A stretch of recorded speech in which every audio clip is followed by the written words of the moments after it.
World Series team put our baseball program on the national map, and thankfully, although we haven't repeated that kind of success yet, I think that has been great for our program, for our athletic department, for our university.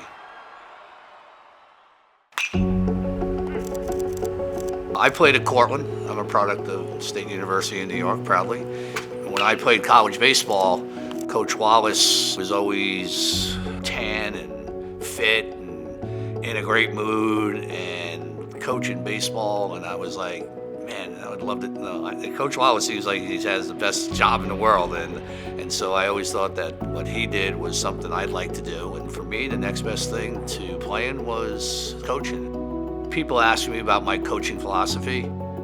It's always about the players. So I had amazing players that bought into what I was kind of selling, if you will. And then a guy by the name of Joe Nathan came to Stony Brook, even when we were Division III. And our last year in Division III, we were ranked as high as 8th in the country. And then we went to Division II, and I continued to have amazing players come here first and foremost for the awesome education they were getting. We actually led the nation in home runs. And then we transitioned to Division I. Again, thanks to my players, in 4 years, we won our first America East Championship. 12 years later, we were going to the College World Series. When you transition from 3 to 2 to 1, you could not go to the NCAA tournament, but they still came. They still came and played great and won a ton of games and just had an absolute ball and had a huge effect on our program. Watching the World Series this past year when Travis was playing, oh my gosh, I don't know if I was ever as nervous at any point, either playing or coaching. I mean, he's on the biggest stage in our game. And what was cool is there's a picture of Travis jumping on Cantwell's back in every ballpark.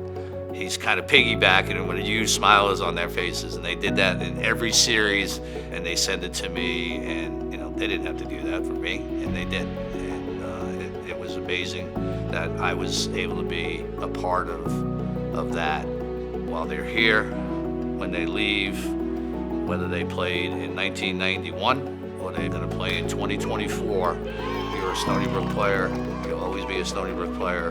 That you're a part of that brotherhood, and don't ever forget that, and to embrace that and cherish that.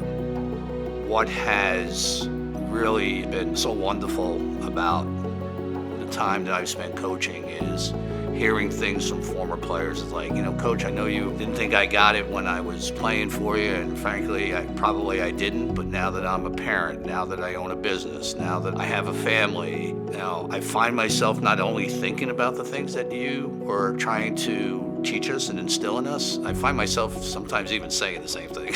So to hear that, to hear back from guys, that's really, really